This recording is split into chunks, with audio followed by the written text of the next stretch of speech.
Hey guys, I was just in a lesson with a student and a question came up that I get from time to time, and I've been meaning to make a video on this for a while, and so I'm going to use the opportunity while it's relevant and fresh on my brain to sort of create a video response to this question, okay? The question is, when am I going to get to the beautiful stuff, okay?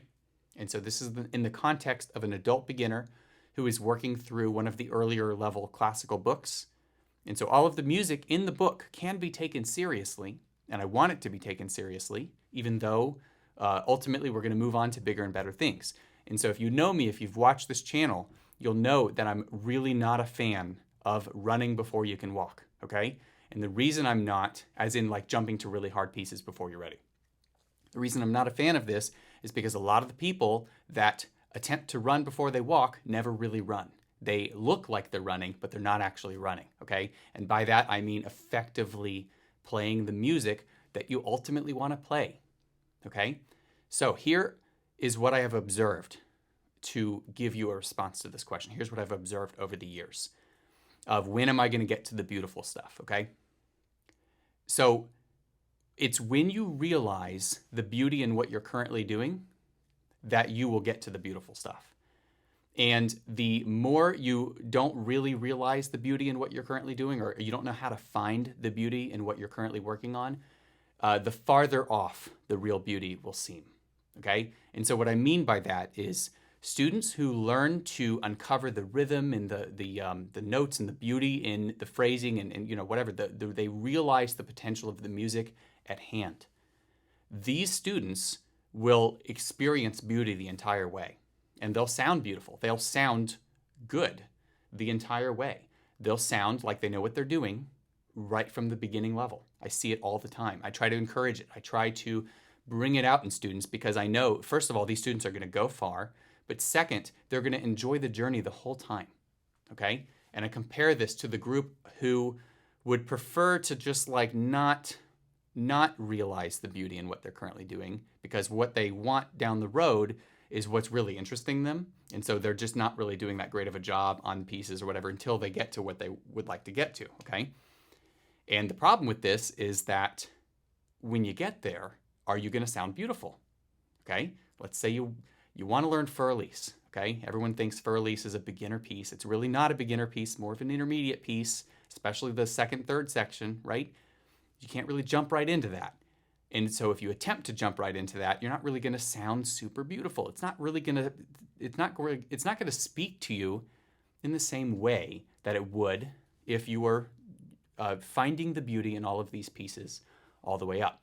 So I like to adopt this idea or this habit, or I like students to, but I do it myself, of letting the music make its impression on you, okay? You're the musician. You play the right rhythm and the right notes, and you use the rhythm and the notes and the inflection, the phrasing, and everything to uncover what the composer's intentions are. You want to realize the composer's intentions, and so you're going to use your skills to do this, okay? And as a result, you're going to get better skills, and you're going to get more musical. So that's your job when you're learning music, is find the beauty in the music, okay? Now, one of the other things that I do is I am an organist and accompanist, and I have to play all kinds of stuff that I would prefer not to play, okay? It's not that I don't like it, it's just I wouldn't have picked it. I just have to for my job. And when you're getting paid to learn something, you never ask yourself, do I really want to learn this? No, you're there to realize the intentions of the composer or of whatever it is that you're playing in a professional sense, right? You're there to bring that. Okay, so I because of the situation of my job, I constantly have to do that. I constantly have to be in the position where I'm realizing this stuff whenever I learn something. Okay, I can't not go all the way. I have to do that. Okay, so I've learned to kind of adopt that mentality of regardless of what I'm working on, regardless of it's the music I like or not, if it's the style I like or not, I let it make its impression on me, and I use my skills to realize it. And a lot of the time, I end up enjoying it anyway, even though I didn't think I originally would. And a lot of students find themselves in the same situation, okay? So before I wrap up this video, I wanted to give you one very simplistic example. This was the example from the lesson, okay? So the student is playing this piece number 32 from the Microcosmos Volume 1, okay? And it's super slow. I can actually show you a little bit of what it looks like here. It's slow. And you can see the red brackets in my explanation to the student explaining how 3/2 time works. And so before he was really having a sense of counting or anything, he's just like playing the notes. Like, you know, let's say you play it perfectly, but it's slow and you're not necessarily feeling the 3-2. Okay? Every note is a pulse in this sense, right? Every quarter note is a pulse. Okay? Well, it's kind of hard to be inspired by this because it's just, as he put it, actually, his realization was it's just zeros and ones, basically. Okay, so we got to move past that point. It's in 3-2, and so of course I showed him that in 3-2, you're really thinking in groups of 2, where every 2 quarter notes represents a group of 2. So you got to feel that. And so to help him do that, I told him to count 1 and 2 and 3 and subdivide it to feel the groups. So 1 and 2 and 3 and 1 and 2 and 3 and 1 and 2 and 3 and 1 and 2 and 3 and 1, right? That's obviously what the composer wanted to the student to figure out here, is how to make something like this musical, because it's really easy to not be musical on it, okay? If I withdraw that counting, if I think of it internally, it would just sound like this.